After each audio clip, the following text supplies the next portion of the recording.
Today we're looking at the tube map from December 2018. The tube map from December 2018 at the time of writing was not the last tube map but the tube map before that. This is the front,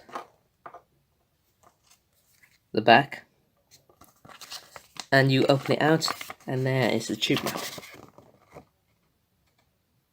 There are some new additions to this tube map, especially because you now get, rather than connector blobs linking up to one another, they will say under a 10-minute walk between the two stations, which you can see there in the key to lines and symbols.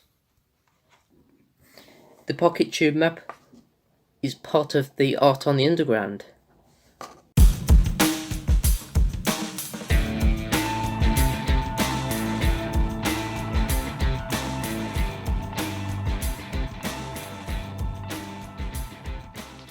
Thank you for watching. There are many more videos on the tube to come.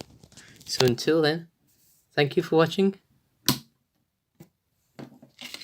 And don't forget to subscribe. Thank you for watching.